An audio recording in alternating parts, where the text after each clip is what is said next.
Welcome again, and this time for the winners bracket once again, round 2.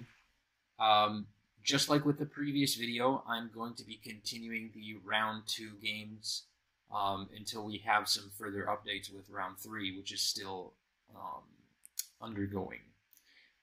That's because usually games get done by the end of the week, and Thursday is very much still considered the middle of the week. So I'm looking at some of the concluded games from Week 2. We have Tony Flygon, the runner-up of the GSC Cup, versus Thunder Zebra.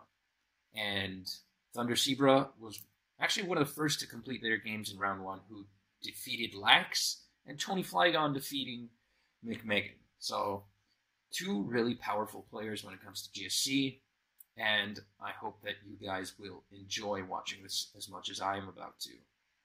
Alright, so, without further ado, let's get it started. So,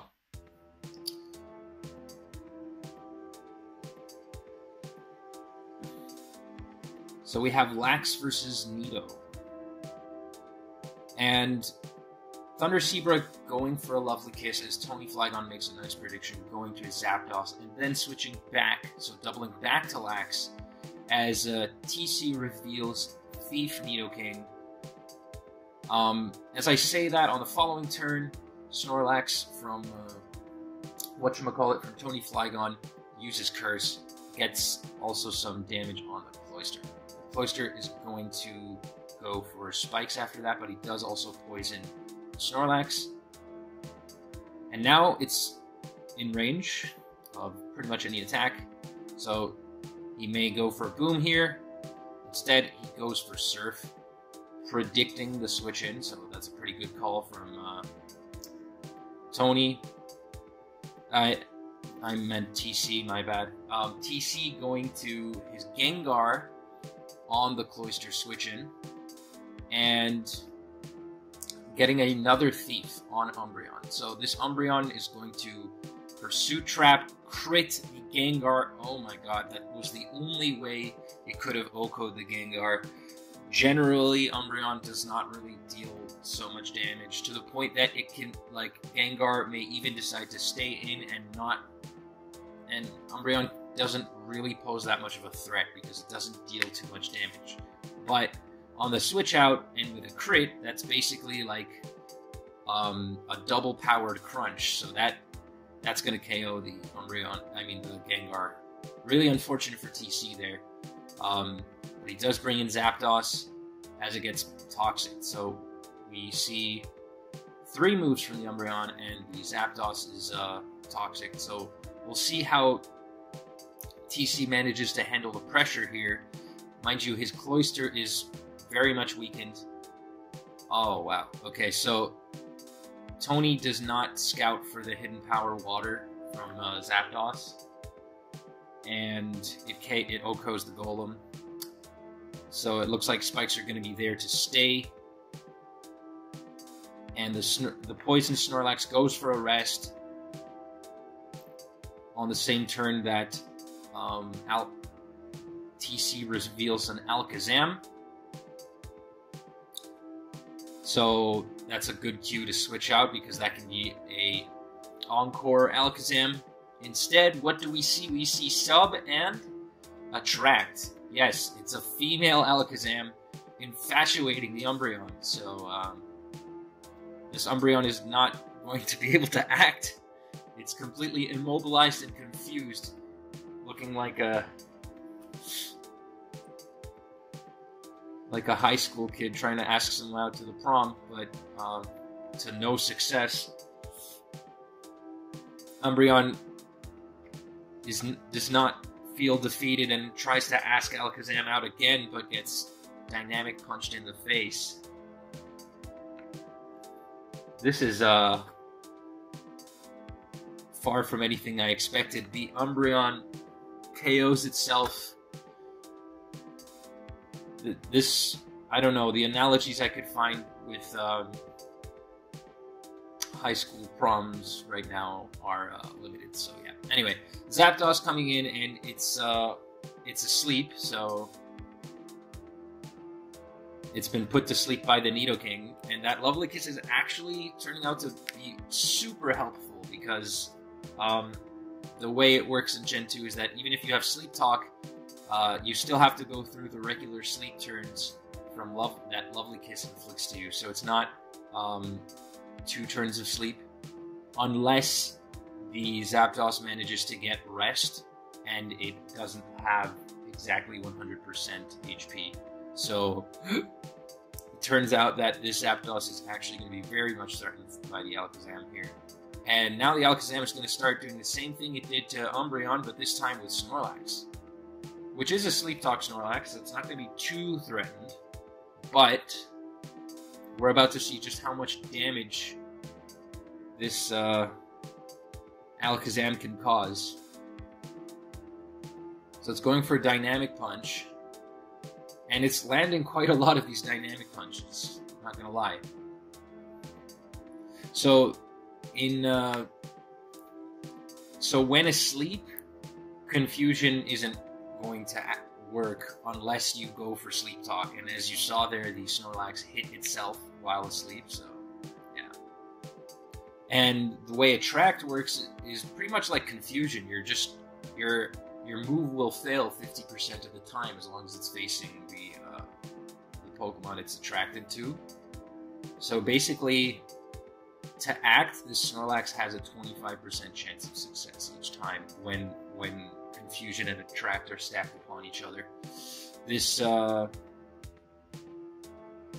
But it's not over because the Snorlax can still reverse sweep, potentially, depending on the situation here. And it's all going to boil down to this turn. But no, the Snorlax was immobilized by love and could not act at all. He was just in love with Alakazam's beautiful whiskers. And yeah, Tony is going to go down in this first game. Pretty much a surprise Alakazam, taking everyone by surprise, nobody expecting to see this. And it used 5 Attracts, 7 Dynamic Punches, and 12 Psychics. Like, just what an MVP. Anyway, I don't know, like, this is the first time I've ever seen this. So, next up, we're gonna see Game 2 between these two players. TC being up 1, and they both choose rather unconventional leads. Tony bringing Tyranitar and TC bringing Umbreon. And just as I say that, on turn 1, the Umbreon goes for a Confuse Ray as Tony switches to his Steelix, just to be sure that there isn't a Mean Look. And it looks like it might be a Confuse Ray Mean Look trap. And with Baton Pass, of course, being the final move. So, is TC going to go for Spikes? Yes, he goes for Spikes on this turn and booms on Tony's Cloyster just to prevent him from using Cloyster at all.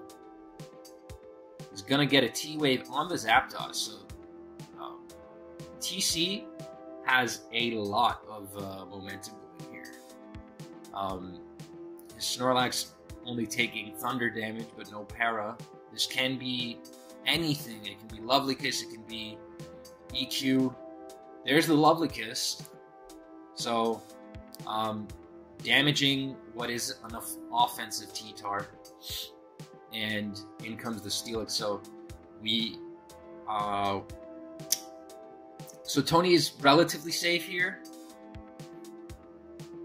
And it looks like TC is going to be going for some weird Mean Look, Confuse Ray, Parafusion shenanigans. Yeah. There's even a Misdreavus here. Essentially trapping the Steelix every turn. He's going to then go to Starmie.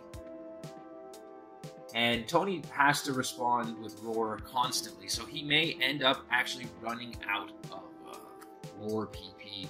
He's used up 5 so far. Here comes Marowak. Marowak's going to set up with a Swords Dance, and well, okay, TC has Ancient Power, but why would you go for Ancient Power if you have Swords Dance? That's not good. Okay, so exactly what I expected happens. So this Marowak managed to get the Omni boost, and as a result, its attack will probably roll over because this is Thick Club. So the attack is actually going to go past, and it's going to be lower than it should be normally. So I don't know why TC decided to give this Marowak Ancient Power, but at least it benefits from the boost of every other stat. Now, one way to counter the rolling over is to just use Swords Dance again, just as TC did right here, and he's pretty much going to win because he has a boosted Marowak. If it can OHKO this Lax, it's not quite there, not quite in that range, but there isn't really much that's going to be able to outspeed this Marowak, unless he has like some Starmie in the back. Mind you, Zapdos is paralyzed, and that hidden power would have KO'd the Marowak had it not been for the special defense boost coming from Ancient Power there. Okay, so not quite as tragic as I made it out to be, but definitely taking out two very powerful mons from Tony's team. Yeah, so I'm not sure what else this Umbreon can do here, but the Starmie is definitely starting to put in some work of its own. Takes out the Cloyster because there isn't really much else that the Cloyster can do. And if there's a full power, this Zapdos is dead. Nope, doesn't happen. Doesn't matter. It's far from over. In fact, TC has used up one of his most powerful sweepers, and his Snorlax can only choose between taking out the Gengar or the Steelix. I say take out, but really the Gengar can't do anything. And he doesn't have a Pursuit Trapper. So, yeah, this is a pretty interesting game, if I do say so myself. So basically, he's using Mean Look on the Steelix, hoping to get some sort of hacks turns on the Steelix so that it fails to actually phase any of the Pokemon there, but it doesn't seem to be working out very well. Misdreavus has Perish Song, Confuse Ray, Mean Look, and Protect as the last. So is he going to be going for a double Protect here? Or is he going to go to another Mon? He's going to switch to Umbreon, and now the Steelix has to choose. Now Tony has to choose between staying in and losing the Steelix, or switching to something else and getting trapped. So, a funny thing that TC says in the chat is, he says, "No time for caution, Tony." This is sounding like an anime moment here. But,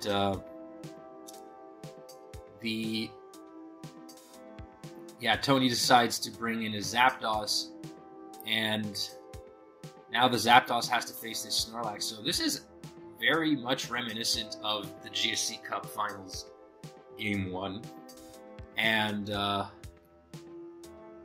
yeah. So, TC is not going to take any chances. He's going to set up only twice with his Snorlax and take out the Zapdos. And essentially, at this point, his Starmie can win.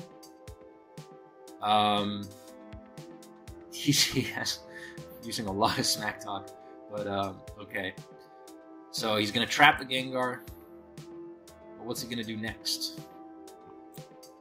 So he goes for a slow BP into Misdreavus here.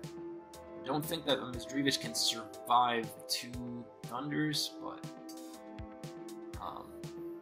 or even 3 ice punches for that matter. It's going to go for the Perish Song, though.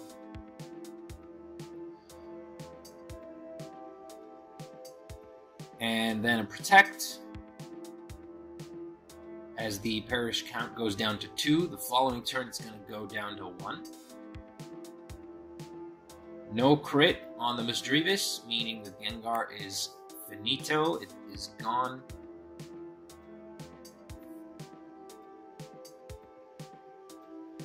And Snorlax is in. Steelix is in as well. And there is pretty much nothing for Tony to do against the Starmie. Yeah, that's it. So that will be the round between the two players. A decisive 2-0 from TC against Tony. Really unexpected, but it seemed to have worked out for him. And yeah, both this and the HSA game have been quite exciting. So if you guys have enjoyed, I recommend that you like and subscribe and stay tuned for some more GSC action. Okay, bye-bye.